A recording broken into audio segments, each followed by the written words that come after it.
Hello बच्चों, एक बार फिर स्वागत है आपका मेरे YouTube चैनल पे chemistry lovers with Patel sir. आज का जो हमारा टॉपिक है एक बहुत ही अच्छा टॉपिक है, हाइड्रोजन बॉन्ड, जिसको केमिस्ट्री में कई जगह हम यूज करते हैं। इसे पढ़ने के बाद आप समझ जाएंगे इसका कहाँ कहाँ और कितना यूज हम कर सकते हैं। ठीक है, तो इस टॉपिक को स्टार्ट करने से पहले मैं ये बता क्या दूं, आपको ये होना चाहिए कोई भी टॉपिक आप पढ़ते क्यों हैं, आपको पता होना चाहिए उस टॉपिक का यूज कहाँ कहाँ होता है। भाई हम पढ़ रहे हैं, आखिर पढ़ क्यों रहे हैं उस टॉपिक को। तो सबसे पहले तो मैं आपको यही बताऊंगा कि हाइड्रोजन बॉन्डिंग को हम पढ़ते क्यों हैं। क्योंकि बहुत सारे पदार्थों के बारे में आपने पढ़ा होता है कि ये वाला हमारा जो प्रोडक्ट है या ये वाला जो कंपाउंड है ये जल में विलेय है या अविलेय, कह सकते हो। सॉल्युबिलिटी ज्ञात करने में हाइड्रोजन बॉन्डिंग का यूज करते हैं। किसी भी पदार्थ की सॉल्युबिलिटी अगर निकालनी है तो हाइड्रोजन बॉन्ड का यूज करेंगे। किसी भी पदार्थ का बॉइलिंग पॉइंट आपको निकालना है, निकालने से मतलब है कंपेयर करनी है। अगर दो आपके पास कंपाउंड दे रखे हैं, आपसे पूछा जाए किसका बॉइलिंग पॉइंट कम होगा ज्यादा होगा, हाइड्रोजन बॉन्डिंग के थ्रू निकल जाया करता है। एक होती है फिजिकल स्टेट, ठोस द्रव गैस, ये पदार्थों की अवस्थाएं बताई जा सकती हैं हाइड्रोजन बॉन्डिंग के द्वारा। ठीक है, तो अब आप स्टार्ट करते हैं हाइड्रोजन बॉन्डिंग।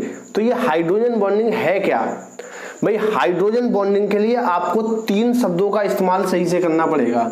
एक आपका आएगा फ्लोरीन, दूसरा ऑक्सीजन, तीसरा नाइट्रोजन। अगर हाइड्रोजन बॉन्डिंग है तो जाहिर सी बात है हाइड्रोजन से संबंध होगा। अगर हाइड्रोजन इनमें से किसी के भी साथ जुड़ा है, या तो वो फ्लोरीन से जुड़ा है या ऑक्सीजन से जुड़ा है या नाइट्रोजन से जुड़ा है, ये हमारे होते हैं हाईली इलेक्ट्रोनेगेटिव एलिमेंट। इनकी इलेक्ट्रोनेगेटिविटी बहुत ज्यादा होती है।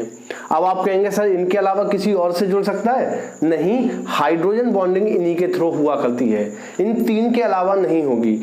एनसीईआरटी कभी कभी क्लोरीन के साथ हाइड्रोजन बॉन्डिंग दिखाती है, लेकिन वो हाइड्रोजन बॉन्डिंग वहां क्लोरीन के साथ पॉसिबल नहीं है। हाइड्रोजन बॉन्डिंग आपकी FON के साथ ही होगी। चलिए स्टार्ट करते हैं। अगर हमारा हाइड्रोजन FON किसी के भी साथ जुड़ा है, अगर हाइड्रोजन FON किसी के भी साथ जुड़ा है तो वो दूसरे हाइड्रोजन के साथ क्या करने लग जाता है, एक बॉन्ड क्रिएट करने लग जाता है, जिसे हम हाइड्रोजन बॉन्ड कहते हैं। कहना क्या चाहते हो सर? देखिए कहना क्या चाहते हैं। मान लो हाइड्रोजन जुड़ा है फ्लोरीन के साथ, HF, हाइड्रोजन फ्लोराइड पड़ा है।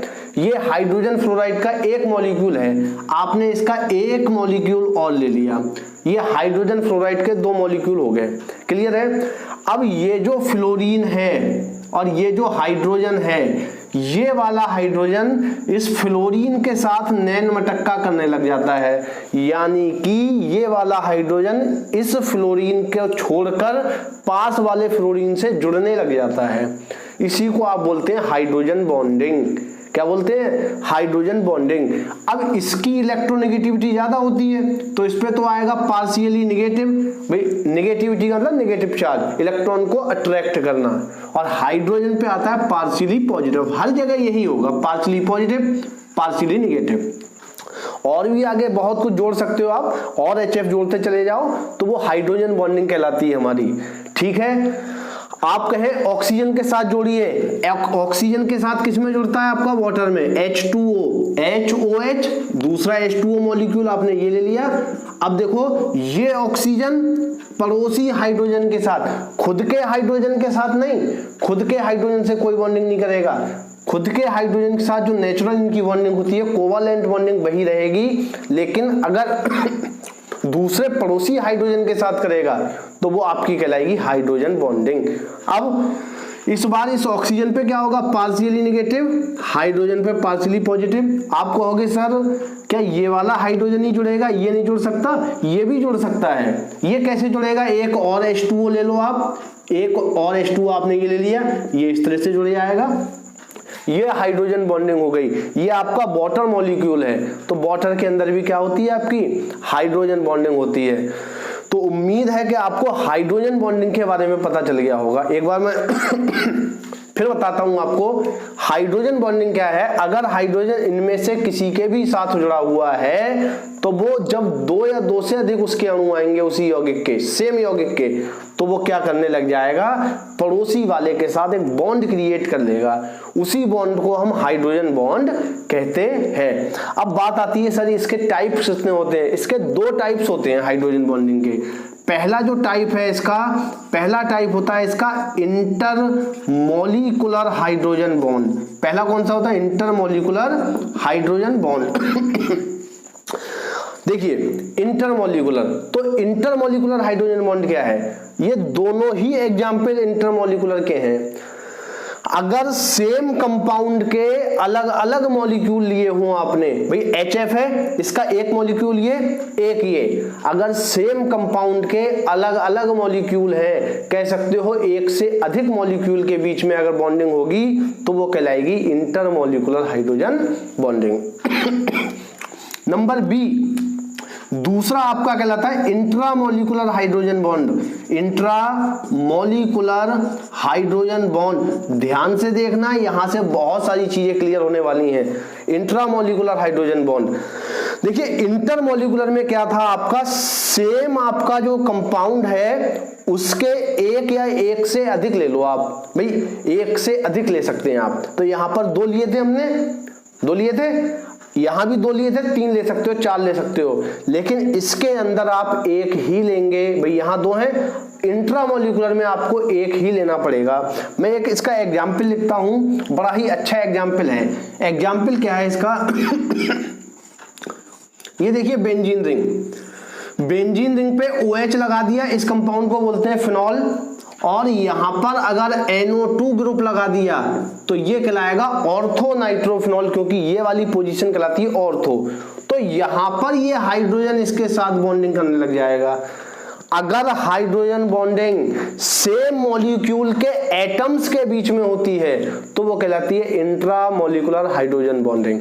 यहां पर आपने ऑर्थो नाइट्रोफिनॉल का दूसरा अणु तो लिया ही नहीं, एक ही से काम चला दिया, उसके एटम्स के बीच में कर दी, तो ये आपका कहलाएगा इंट्रामॉलिक्यूलर हाइड्रोजन बॉन्डिंग।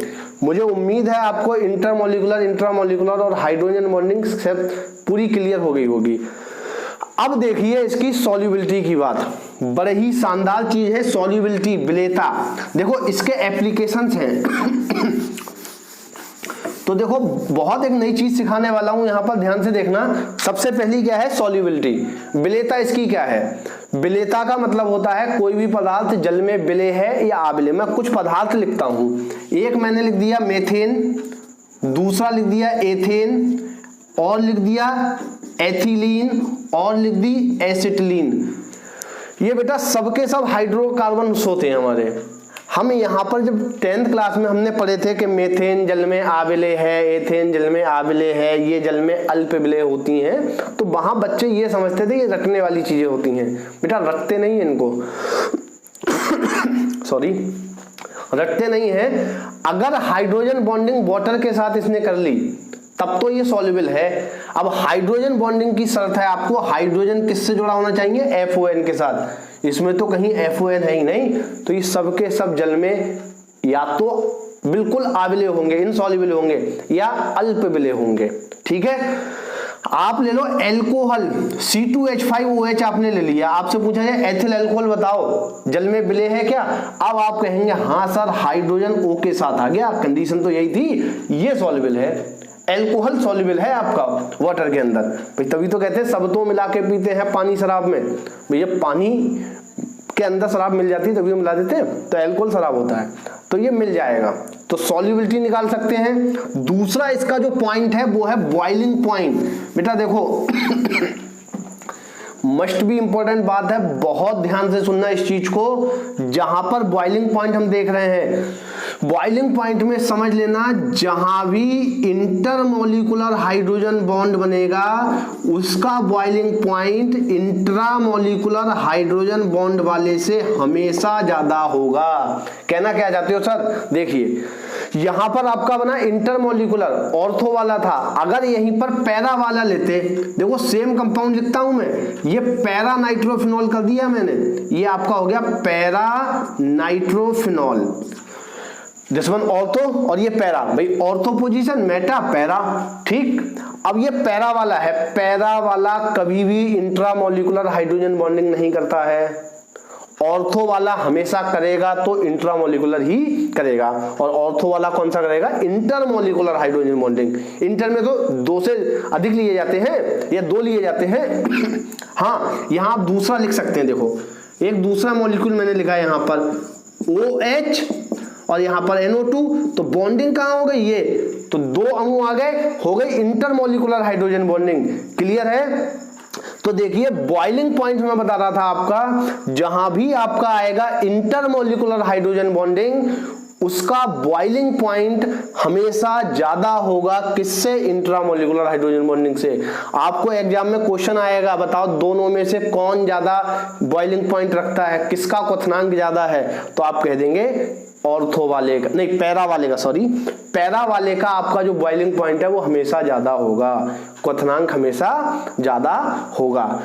ठीक है। यहीं पर अगला है आपका फिजिकल स्टेट। देखो फिजिकल स्टेट से ही मैं बॉइलिंग पॉइंट का एक पॉइंट और क्लियर करता हूं। देखो फिजिकल स्टेट में क्या है, आप पदार्थों की भौतिक अवस्थाएं बता सकते हो। ये H2O है, ये H2S है, दोनों आपके 6A ग्रुप के हाइड्राइड्स हैं, ठीक, ऑक्सीजन फैमिली के हाइड्राइड है, जबकि H2O आपको पता है लिक्विड होता है और H2O गैस। क्यों, H2O क्या करता है आपका, H2O आपका करता है हाइड्रोजन बॉन्डिंग। भाई इसमें हाइड्रोजन के साथ ऑक्सीजन है, इसमें है ही नहीं, हाइड्रोजन बॉन्डिंग करेगा, मिल जाएगा, जब मिल जाएगा अणु पास पास आ जाएंगे, और जब अणु पास पास आ गए तो वो द्रव होगा। भाई गैस के अणु दूर दूर होते हैं, H2S में नो हाइड्रोजन बॉन्डिंग, अणु दूर दूर होंगे, तो भौतिक अवस्था बता सकते हो, ये गैस हो गया, ये द्रव हो गया। क्लियर है। और एक बात सुनो, इन दोनों में आपसे पूछा जाए कि कौन से यौगिक का बॉइलिंग पॉइंट ज्यादा होगा, हाइड्रोजन बॉन्डिंग इसमें हुई है तो इसका आपका बॉइलिंग पॉइंट हमेशा कैसा होगा, ज्यादा होगा बेटा। ठीक है, तो ये हाइड्रोजन बॉन्डिंग की बात रही। उम्मीद है आपको पूरी हाइड्रोजन बॉन्डिंग अच्छे से समझ में आ गई होगी।